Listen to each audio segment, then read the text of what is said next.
Good evening. We bring you the latest in the world of sports. I'm Paulo Del Rosario. We give you the conversations you want to hear from your favorite icons and athletes. I'm Dip Dipianco. In tonight's game plan, we're opening the new year by listing down the top PBA Rising Stars of 2022. We'll also catch up with LA Tenorio as Barangay Ginebra looks ahead to their Game 3 matchup in the PBA Commissioner's Cup Finals. We'll also check out the win of the Denver Nuggets over the Boston Celtics in the Battle of the Best. Buckle up, sports fans. Let's get in the game.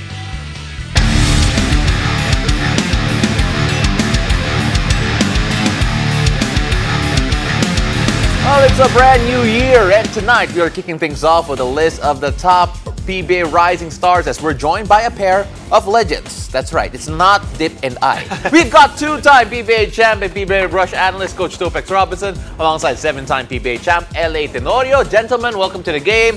LA, kamusta ka? I'll talk to Coach Topex later kasi nandito lang siya. Hey, good evening everyone. Happy New Year. Happy New Year to everyone. Happy New Year to all the viewers and listeners.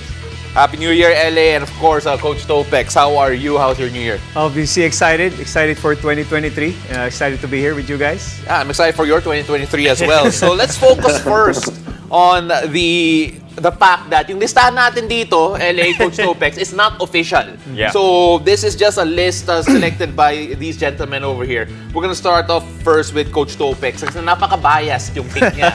He picked first as one of the top rising stars, Tyler Teo of Phoenix. Eli, I'll ask you to scout him later on. Pero Coach Topex, what made him so special? I guess the fact that he went further in the draft. Obviously, coming into this season, nobody really... I was surprised that he ended up on my lap at number 12. But he really has produced numbers. Big question was when Matthew left. Yeah. I mean, I guess Tyler Teo was the guy that at least... I'm not saying filling the void, but at least giving us a bright hope. LA, itong si Tyler Teo was, you can say, backup point guard ni SJ Belangel back in their Ateneo days. Pero here in Phoenix for Coach Topex, he played a crucial role in their offense, even started for them in their games. LA, you've played with him. Ano masasabi mo tungkol kay Tyler Teo on his first year here in the PBA? Well, Tyler is my boy ever since Ateneo days. Nakita ko na yung potential ni Tyler, no. Actually, Coach Topex is right, no. I was really surprised na nasa parang second round na siya or late first round na siya, 'di ba? So, I have a lot of talaga, parang yung high praise ko talaga dito kay Tyler. And every time we play against Phoenix, against Tyler, talagang medyo malaking problema namin. He always play good against us. And I think na mas na-heighten up yun nung nawala si Matthew Wright. Yeah. So I think he's gonna be one of the, I think I will agree with this one. He will be the future star in the PBA. O, kahit nandiyan si Coach Topex, medyo biased, pero agree naman ako dyan. And of course, again, sinabi natin kanina na may konting bias yung listahan na to because it was made by Coach Topex Robinson. So we're gonna go and skip yung number 2 pick niya to the number 3 pick. Encho Serrano, another Phoenix Super LPG Fuel Master. Coach Topex, I'll ask you about him later. I want to go straight to LA muna. Kasi LA, you actually got to see Encho Serrano nung nasa 3x3 ng Ginebra pa siya. Yeah. Are you surprised with what he has come up with in the PBA so far, knowing what he's done here? No, actually, we call him the fearless Encho when he was playing actually in Ginebra 3x3. Yun yung tawag sa kanya, fearless. Talagang yan eh. I'm sure alam ni Coach Topex yan. Talagang sugod yan, tsaka laban yan eh.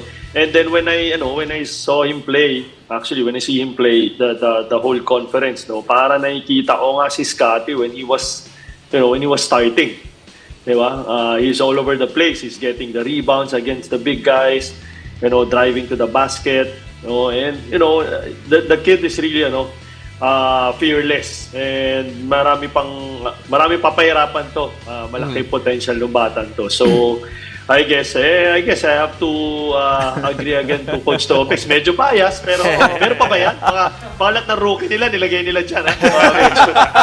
Hindi, ito meron tayo na hindi naman part ng Phoenix. No? Okay. And I'm sure Coach Topex already putting Encho there would agree with everything that LA said. Pero ito, ang naiba sa tatlo, si Atu Ular from Blackwater Bossing na I think Coach Topex you were quite familiar with dahil nakaharap niyo rin ba sila ng NCAA. How would you describe his game kumpara nung college and now in the pros? Actually, he was really a big surprise for the PBA. I think Coach LA also was coaching part of the coaching Right, staff of that's right. Letran. So, para naman na even Steven, I guess nung college siya, he wasn't really as yung potential niya to be where he is right now. Again, I know he has one, but I never expected it to be that quick. Yeah.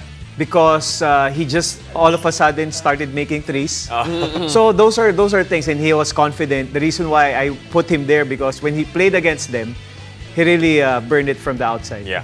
And of course, LA, again, you've seen si Atu Ular up close. Nagulat ka ba sa production niya? Because as Coach Topex mentioned, the college numbers didn't necessarily say na, okay, he's gonna be this guy sa PBA. Actually, I'm a bit surprised din also. He was my player, no. Back in the first championship of Letran. Actually, he's really a role player, no. He's not really looking for his shots. He's just para siyang scavenger. Yeah. No? Taga-pudot lang yan and timing lang. But I see the future in him because he really works hard. No, yung kid talaga meron siyang parang meron siyang chip in his shoulder, parang may gusto siya improve every time. So, and he's a hard worker, no, in practice, and I'm sure kaya rin siya nagkaroon ng mga outside shooting. Actually, humaba yung range niya. Nagulat din ako, nagkaroon siya ng 3 points, no. Siguro pinapractice din talaga niya for him to improve kasi alam niya may mas malalaki sa kanya compare sa college, 'di ba? Siya na isa sa malalaki, but here in the PBA there's more taller, no, and stronger player than him. So siguro added to his weapon, yun niya, pre-practice niya yung 3-point shots niya. And but mainly I'm a bit surprised also talaga. Pero gusto ko tong player na to, si Ato, kasi syempre player ko yun. Yan yung bias. Yan din may bias. But then, LA, please don't go away because we have a lot more to talk about. Right. Coach Topex will also stay here. That is because Dip, after the break. After the break, LA Tenorio stays with us to talk about Barangay Ginebra's preparations ahead of Game 3 of the PBA Commissioner's Cup Finals. Stay tuned. You're watching The Game.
Welcome back to the game. We shift our focus now to the PBA Commissioner's Cup Finals with the series all tied up at 1 apiece between Barangay Ginebra and the Bay Area Dragons. Still with us is four-time PBA Finals MVP LA Tenorio and PBA Rush analyst Coach Topix Robinson.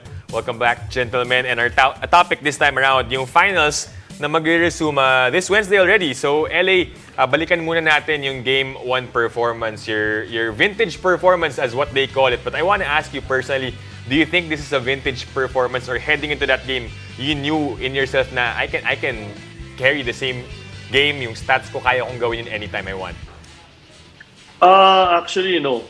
Every time I go to the game kasi, actually, I really don't have any expectations, no.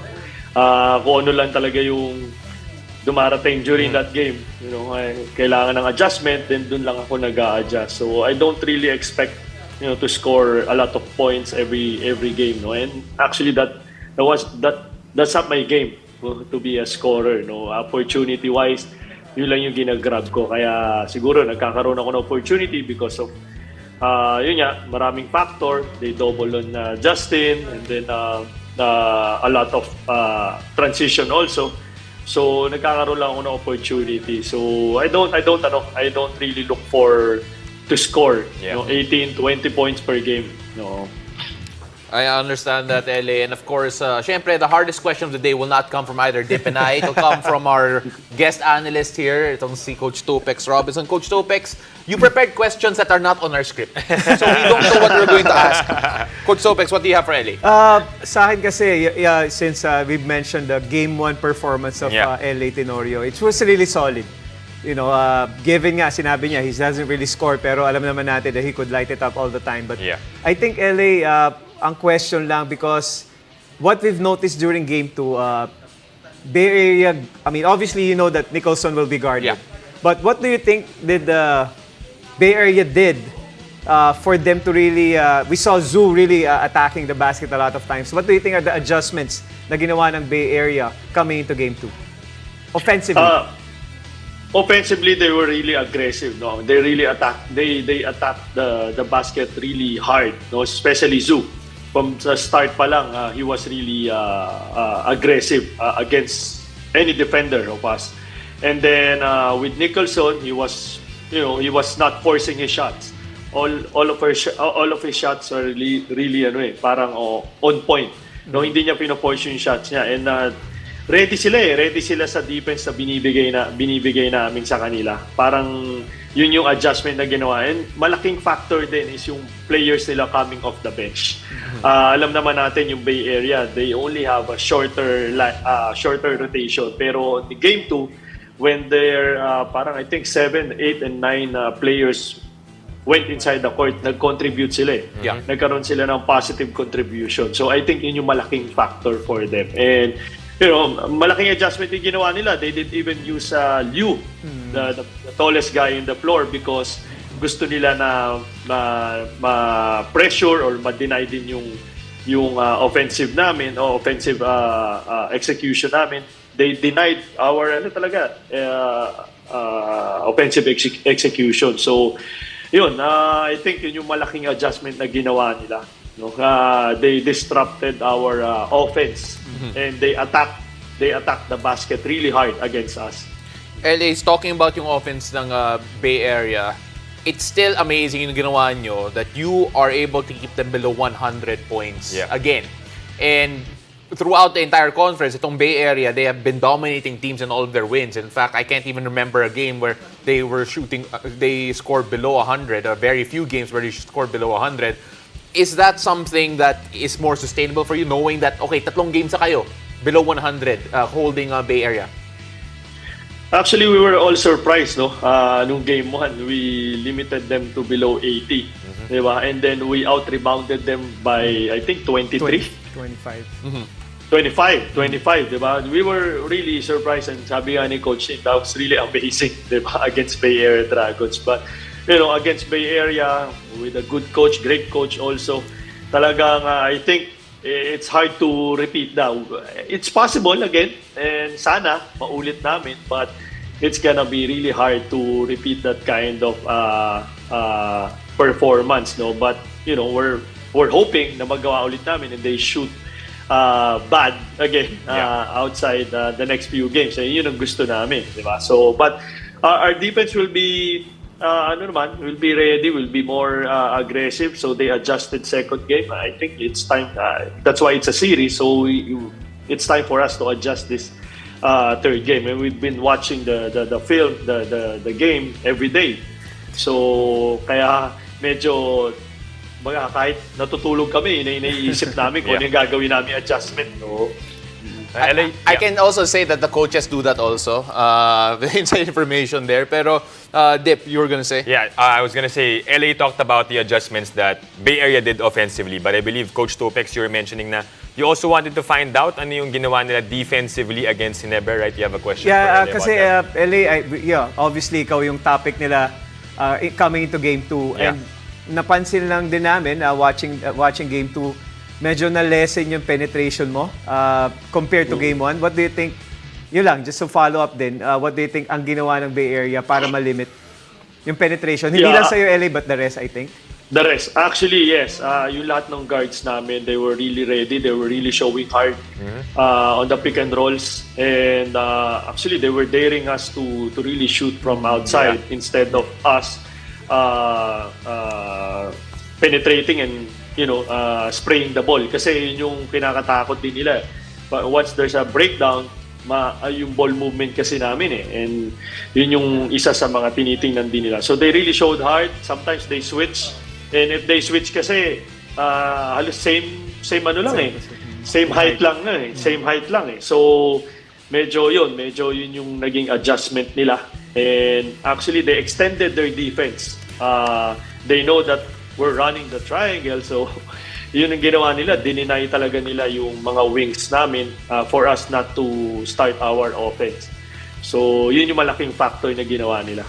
All right, so we're going to wrap up yung conversation natin here about the Bay Area Dragons and Barangay Ginebra. But of course, I'm excited to see what's going to happen in the next game. Again, a new year, still same series, so let's see how that battle will go on. But gentlemen, we'll be here, staying here after the break because we'll break down the game between the top-ranking teams, the Denver Nuggets and the Boston Celtics in the NBA. Stay tuned. You're watching The Game.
Welcome back. You're watching The Game.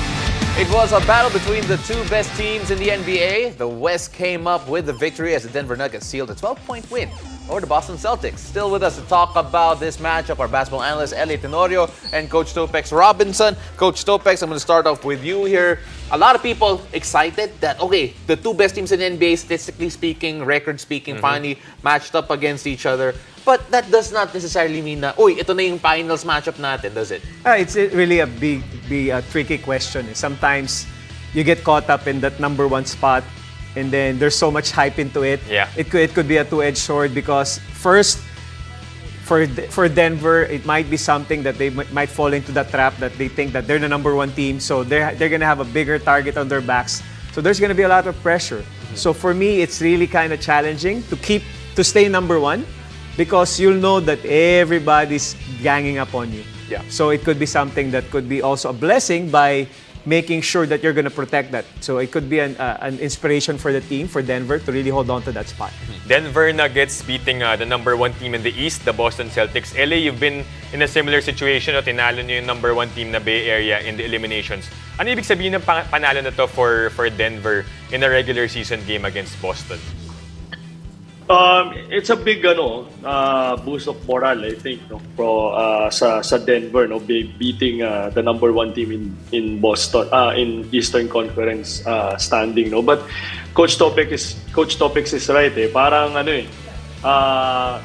hirap kasi na masustain yung pagiging number one. No? It's a good win, yes, in the elimination, but it's too early to say kasi na you're in the number one spot right now, and then you're gunning for the final. It's too early to say because it's only 35, 36, 37 games. Not even halfway. We're not even halfway, diba? And there's a lot of teams catching up. The Pelicans is playing really well also. The Dallas Mavericks is playing well in a 5 or 6 game winning streak now. So marami pa pwede mangyari, plus Golden State is in a injury mode pa. So medyo mag-iiba rin kasi pagdating ng playoffs or pagdating ng parang final run ng eliminations, 'di ba? So doon talaga lalabas yung kung sino talaga ang makikita natin in the finals or in the playoffs. Of course, it's going to be a lot different because you never win a championship in January. You're going to win it later on. But Coach Topex, you take a look at the star players here, of course, Jason Tatum and Nikola Jokic, two of the guys that have really shined and have earned a conversation for MVP at the very least. When you take a look at Nikola Jokic, gulat ka pa ba sa mga ginagawa niya? Because the numbers that he's come up with, incredible. And, sometimes you talk about Nikola Jokic and forget about Luka Doncic. But then Nikola Jokic is something else. He's solid. Just like what you mentioned, Pao, it's given that he's gonna put on those numbers. But what surprises me about him is you don't know when he's gonna do it. The good thing about him also is he makes his teammates look good. And that's really his advantage. That makes him a lot of threat in the NBA. This one I'm gonna ask also Coach Topex, because I guess you can say in a similar situation, being not at the top spot there, ang tanong dito, do they need to be at the number one spot at the end of eliminations to really say na we can win the finals? Because you can say Denver right now nasa taas ng standings, but does that necessarily mean na okay, sila na yung favorites for the finals or the championship? Obviously, they'll be there in finals discussions. Their team will be there. But the question is how you sustain it. It's gonna be hard, obviously, and you keep on catching up to that number one spot. It's gonna be tiring. And of course, LA, as someone who I know has won championships despite not being the top seed, you've had experience there. At this point of a season, should we not overvalue yung number one seed too much considering that mahaba pa talaga yung season? Actually, to be honest, it's better to have a good position coming into the playoffs rather than, kasi it's added pressure also when you're in the number one seed. Diba? When you're number one seed, then it always happened to my team before, San Antonio Spurs. They're always in the top seed, but they end up not playing in the finals even, right? So it's Coach Topic is right again. It's tiring. It's tiring to sustain in the number one spot, And just like last season, I think Golden State is not even the number one in the standing by the end of the elimination, and they won all the way. I think now in the NBA they're starting to learn just to be in the right spot. Yeah. To be, kumbaga, the easiest path, no, to go to the final. Sometimes kasi the number one against the number 8, yung number 8 medyo malakas din, nakakatakot din, di ba? Yeah. So and in NBA now, the way I look at it, it's hard to say. As early as now, it's really hard to say because the number for now, number 8, I think parang kaya talunin yung number 1 eh. Di ba? Yeah. So I think the lang talaga yung proper spot and siguro yung right spot lang for you or the easy way path to get into the playoffs. No? Yeah, and just a reminder, yung number 9 ngayon, I think are the Warriors sa Yeah. West. So really, see? you never know. And we're happy that Utah Never know. and Dallas are right sa gitna. No, Okay na tayo. Utah's number 10, kaya matakot kayo. And that will do it for us here. LA, maraming salamat. Good luck in your upcoming game and thank you very much for your time. Coach Topex, thank you very much Thank you, as thank well you. for being here live. Really appreciate the time. Thank you. And thank you for joining us. I'm Dip Dipianco. I'm Paulo De Rosario. This has been The Game. We'll see you.